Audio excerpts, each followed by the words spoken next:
mobilnya.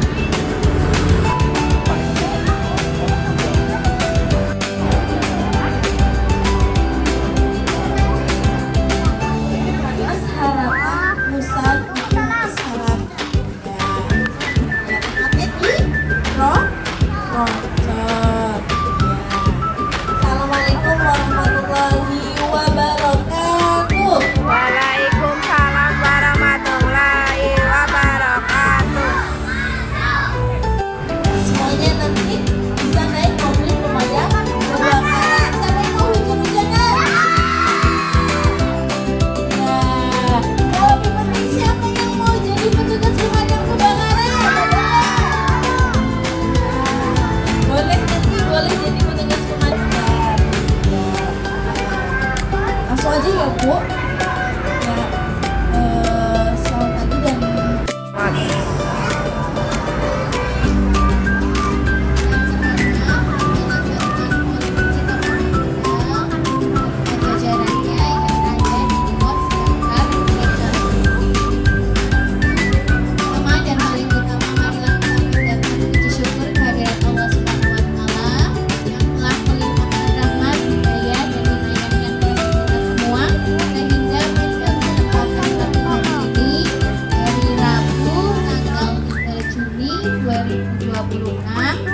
Alhamdulillah kita bisa silaturahmi terus daftar untuk belajar bersama anak-anak untuk mengenal apa itu peralatan yang dipakai saat memadamkan kebakaran.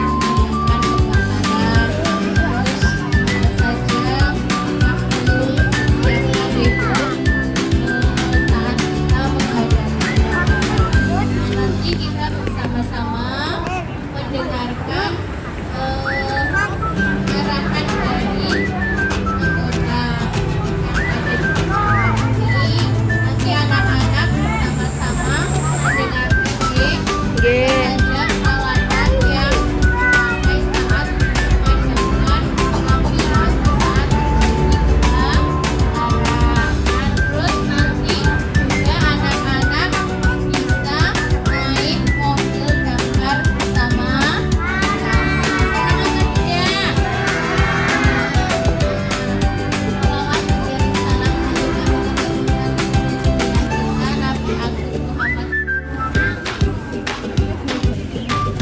Assalamualaikum warahmatullahi wabarakatuh. Waalaikumsalam warahmatullahi wabarakatuh.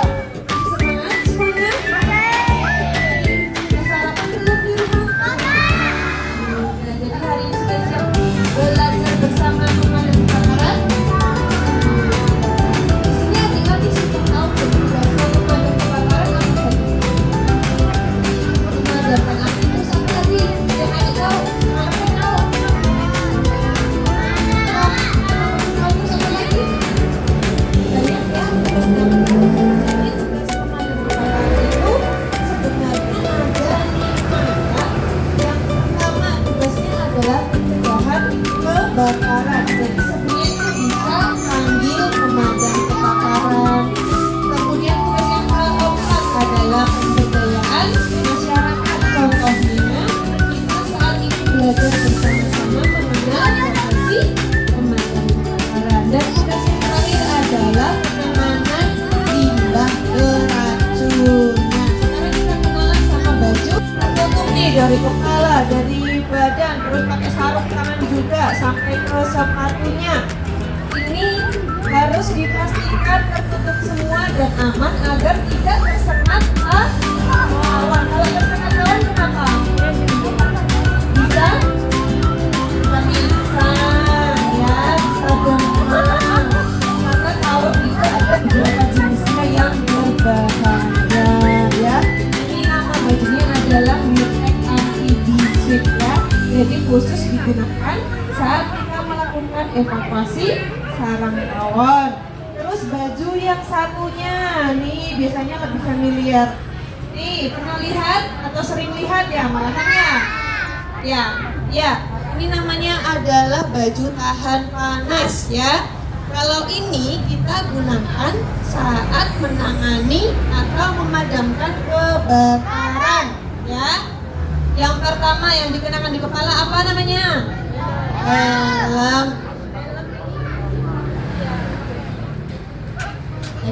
Tidak seperti sepatu yang kita kenakan sehari-hari. Kenapa ujungnya keras? Karena itu tadi untuk melindungi kaki petugas damkar. Misalnya ada paku ya, paku atau kayu yang tajam gitu ya. Jadi saat menangani kebakaran karena banyak sekali reruntuhan material-material yang runtuh, itu kaki kita tetap terlindungi ketika memakai sepatu khusus pemadam kebakaran. Kalau itu tadi kan helmnya buat memadamkan kebakaran. Ini kita beli helm satu lagi nih. Ini namanya adalah helm rescue ya. Helm rescue helm rescue ini digunakan saat melakukan evakuasi dan penyelamatan. Contohnya tadi ada evakuasi apa ya, ular atau biawak atau monyet gitu ya. Nih contoh pemakaiannya nih, Om Henis dilihat ada senternya ya, ada lampunya ya sebagai penerangan seperti itu.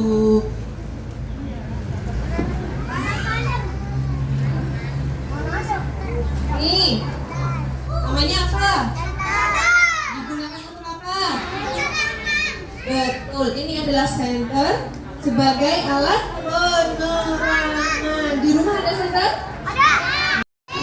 Betul, ini tabung oksigen atau kita menyebutnya adalah tabung SCBA ya. Isinya adalah oksigen. Digunakan sebagai alat bantu pernafasan bila mana kebakarannya itu sangat besar, kemudian asapnya tebal, jadinya kita tidak bisa bernafas kan? Jadi kita memerlukan ini alat yang bernama tabung SCBA atau mudahnya tabung oksigen. Nah, pemakaiannya itu oksigen yang ada di dalam tabung itu nanti akan disalurkan menggunakan ini. Namanya adalah SCBA ya. Masker SCBA ini kurang lebih penggunaannya seperti ini. Nih, kurang lebih penggunaannya seperti ini ya maskernya. Jadi menutupi keseluruhan wajah kita, mata kita, hidung kita, mulut kita akan terlindungi oleh masker sehingga tidak ada asap yang masuk. Jadi pernafasan kita bisa lancar. Itu berbisa kita pakai nih namanya. Jadi kita capit gitu ya, atau tubuh bulatnya.